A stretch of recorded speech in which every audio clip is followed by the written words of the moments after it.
Hi అండి. ఎలా ఉన్నారు అందరూ? బాగున్నారా? ఈరోజు మన వీడియో వచ్చేసి క్యారెట్ రవ్వ లడ్డు అండి. అలానే మన ఛానల్‌ని కొత్త వాళ్ళు ఎవరైనా చూసినట్లయితే సబ్స్క్రైబ్ చేసుకోండి. ఓకేనా? ఇక్కడ ఫస్ట్ ఏంటి అంటే ఇంగ్రీడియెంట్స్ చూపిస్తున్నా అండి క్యారెట్ రవ్వ లడ్డు కోసం. ఇక్కడ ఏంటి అంటే ముందుగా పాన్ పెట్టుకొని పాన్ కొంచెం హీట్ అయ్యాక ఒక 3 స్పూన్స్ వరకు నెయ్యి యాడ్ చేసుకుంటున్నా అండి. ఎందుకంటే నెయ్యిలో ఈ రవ్వ అనేది ఫ్రై అయితే బావుంటుందనమాట రవ్వ లడ్డు అనేది.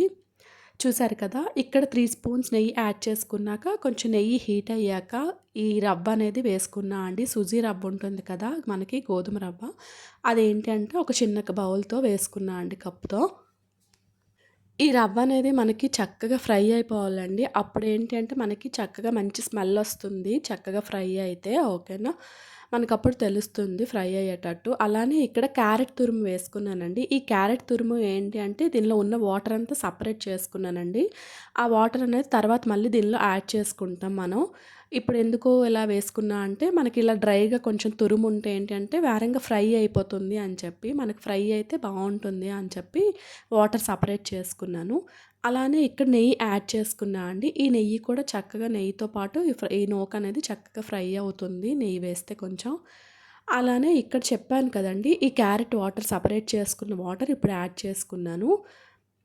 ఇప్పుడేంటి అంటే మళ్ళీ కొంచెం అలా ఫ్రై చేసుకోవాలి. ఈ క్యారెట్ తురుము అండ్ గోధుమ నూక అనేది కొంచెం మనకి గోధుమ రవ్వ కూడా మనకి చక్కగా ఫ్రై అవుతుంది. మిల్క్ అవన్నీ ఏం వేసుకొని అవసరం ఉండదండి. ఓకేనా? ఇలా డ్రైగానే ఉంచుకోండి. ఓకేనా? ఇక్కడ చూసారు కదా! ఇక్కడేంటి అంటే ఇక్కడ షుగర్ యాడ్ చేసుకున్నానండి. ఒక 5 స్పూన్స్ వరకు. ఇక్కడ మీకు షుగర్ డైరెక్ట్‌గా వద్దనుకుంటే షుగర్ పౌడర్ అయినా యాడ్ చేసుకోండి. ఓకేనా?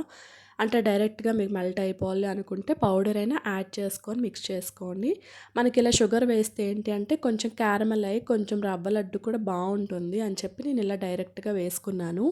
అలానే నెయ్యి యాడ్ చేసుకున్నానండి. మధ్య మధ్యలో ఈ నెయ్యి యాడ్ చేసుకుంటే ఏంటి అంటే రవ్వ లడ్డు అనేది ఇంకా టేస్ట్ ఎన్హాన్స్ చేసి బావుంటుంది. అందుకని చెప్పి వేసుకున్నాను. అలానే కొంచెం కొబ్బరి పొడి ఉంటే నేను యాడ్ చేసుకున్నానండి. పచ్చి కొబ్బరి తురుముంటే ఇంకా యాడ్ చేసుకోండి మీ దగ్గర. నేనైతే డ్రై కొబ్బరి పొడి యాడ్ చేసుకున్నాను. ఎండు కొబ్బరి యాడ్ చేసుకున్నాను. ఓకేనా? చూసారు కదండీ! ఇప్పుడైతే నేను డ్రై ఫ్రూట్స్ మీ దగ్గర ఏ డ్రై ఫ్రూట్స్ ఉంటే అవి చిన్న పీసెస్‌లో కట్ చేసుకొని వేసుకోండి. నేనైతే ఇక్కడ క్యాష్యూ నట్స్ వేసుకున్నాను. జీడిపప్పు వేసుకున్నాను. అలానే ఇలాచీ పౌడర్ అండి. ఇలాచీ పౌడర్ వేస్తే కొంచెం మనకి ఫ్లేవర్ బావుంటుంది కదా!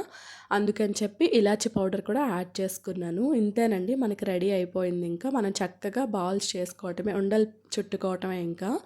చూసారు కదండీ! ఇప్పుడైతే మనకి ఇలా వేడిగా ఉన్నప్పుడు ఏంటి అంటే చక్కగా ఒక 5 మినిట్స్ ఆగి వెయిట్ చేసి ఇంకా రవ్వ లడ్డు ప్రిపేర్ చేసుకోవటమే. చాలా అంటే చాలా బావుంటుందండి. ఇలా కొంచెం చేతులకి అప్లై చేసుకొని ప్రిపేర్ చేసుకోవటమే. మీరు కూడా తప్పకుండా ఇలా ట్రై చేయండి. నచ్చుతుంది మీకు కూడా. రవ్వ లడ్డులానే ఉంటుంది. కాకపోతే ఏంటి అంటే ఇక్కడ క్యారెట్ మనం యాడ్ చేసాం కదా! ఇంకా కొంచెం బావుంటుంది. పిల్లలకి కూడా హెల్తీ అనమాట. క్యారెట్‌తో చేసాం కదా! ఇలా తింటారు చక్కగా. చూసారు కదండీ! నేనైతే ఈ విధంగా చేసుకున్నాను. మీకు డైమండ్ షేప్‌లో అలా కావాలి అనుకుంటే ఒక ట్రేలో అలా వేసి కూడా మీరు కట్ చేసుకోవచ్చు. ఓకేనా? ఇక్కడ నేను ఇంకా అంతా అయ్యాక పైన ఇలా జీడిపప్పు పెట్టుకుంటున్నా అండి. బావుంటుంది కదా అని చెప్పి. మీకు అలా నచ్చితే అలా ఉండలైనా చేసుకోండి. లేకుంటే స్క్వేర్ షేప్ అలా అయినా చేసుకోండి. ఓకేనా? థ్యాంక్ యూ సో మచ్ అండి. నా వీడియోస్ చూస్తున్న ప్రతి ఒక్కరికి థ్యాంక్ యూ సో మచ్ అండి. ఎవరైనా కొత్త వాళ్ళు చూసినట్లయితే మన ఛానల్‌ని సబ్స్క్రైబ్ చేసుకోండి. చూసారు కదండీ! మనకైతే చక్కగా రవ్వ లడ్డు అనేది వచ్చింది. అంటే వాటర్ ఏమి అవసరం ఉండదండి. ఇలా డైరెక్ట్‌గా నూక చక్కగా ఫ్రై అయిపోతే మనకి లడ్డు కూడా వస్తుంది. నెయ్యి అలా యాడ్ చేసుకోండి. ఓకేనా? బాయ్ అండి.